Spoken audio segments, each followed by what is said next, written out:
Hey guys and girls, how's it going? Phantomic here. And before I start this vlog off, or what is to be a review on a helmet I purchased, I just want to thank everyone who was kind enough to put comments at the bottom of the last video and everything about how me to look after my family, and you know, you'll all still be here when I get back. Update on that, the surgery did get cancelled because of emergency appointments needed, so she sadly got pushed now till January, well, end of January. But we do get a nice normal Christmas now, in the enjoyment of seeing her actually run down the stairs to go and get her presents on Christmas Day, so that's a big bonus. But once again, thanks for all the comments, it was really nice to see. But anyways, on to the video. I'm doing a on-bike review of the HJC IS17 helmet.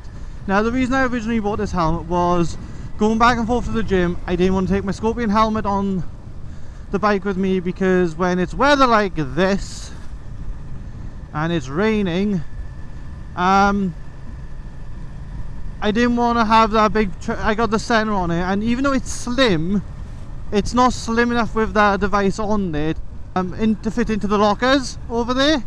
And this helmet is the one I chose because, one, I like the color scheme, right near night and everything. The orange does stand out still, even though it's not high vis orange, it still does the job, and it's fantastic for that. And I brought some few points down here if you see my phone, just to remind me to keep on track, because the last time I tried doing one of these I was all over the place. Main reason I bought this helmet, apart from the colour, was due to the rating. In the UK we have the Sharp rating. Some Americans use it, giving you basically a rating based on how they did in their tests. Now, this helmet at the time it was tested scored actually 5 stars out of 5 stars, so it's the maximum you can get. So that was the main reason I went for it. Comfort wise, the padding in this helmet is lovely. Normally I have short facial hair, and sometimes on long rides, a Scorpion helmet, the fabric does start to make your face a little itchy sometimes. No, you know, not all the time, but just one of them things. Not had a problem like that with this helmet so far, so that's always fantastic. And I've done an hour-and-a-half ride so far with it on, and you know, with being not my main helmet, I think that's a pretty good average ride.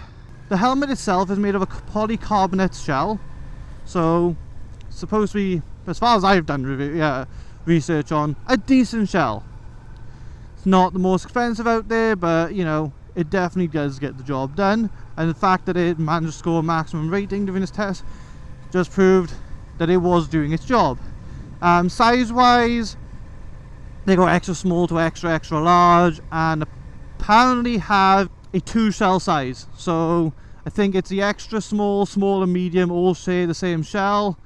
Price range wise, it's a decent helmet in price range if you're on a budget. It's not the most expensive. It costs around 120 to 170 depending on where you find it. So, and then also depending on the paint job you choose. So that also comes in, you know, into the deciding factor of the price. Weight. It's not a heavy helmet.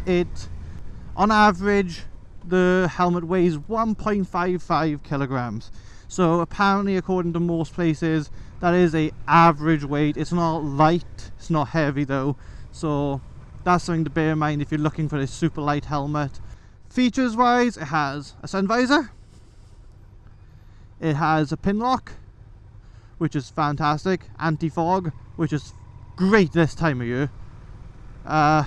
Especially with the GoPro mounted, I sort of have basically the way to lock this visor down, it has a central locking pivot, and if you push it down and it clicks, it completely locks the helmet down.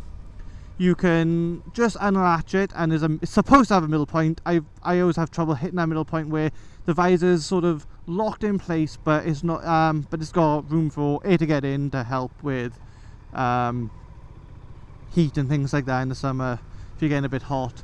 I normally just completely open it and then just push down until the plastics are touching, and that's the way I do it.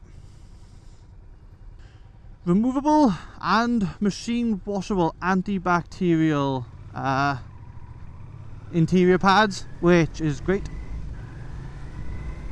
And like I said, doing this, because it's an on the bike, I will probably put some pictures up every so often of the parts I'm actually talking about, just to make sense. Otherwise, doesn't really do much, does it, when you can't see the helmet. So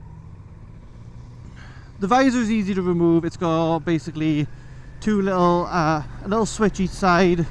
Basically, I'm at the destination, just go and park up. Fastening wise, it doesn't have the quick fasten belt. It's got the standard D-link rings. Helmet wise, I've taken this road on 70 miles an hour roads, sometimes a little faster than that, still within my 10% legal limit, of course. And helmet's very quiet. It's very nice. I normally used to wear earplugs on the other HJC helmet I had. No longer needed. Obviously, if it's a very long ride, which I haven't really done yet with this helmet, I will probably wear them, but I do think that is going to be it. I don't really think there's much else. The helmet's comfy. It's a great price range. It looks good. It's got every feature you need. But it's a great helmet. Highly recommend it if you're looking at a helmet for other use. But I think that is it for me today. This vlog will be a little late, but anyways, hope you enjoy it. Hope it helps you in deciding the helmet. Like I said, I've put this helmet for 2.5 months. I've used it enough on a daily basis within that time.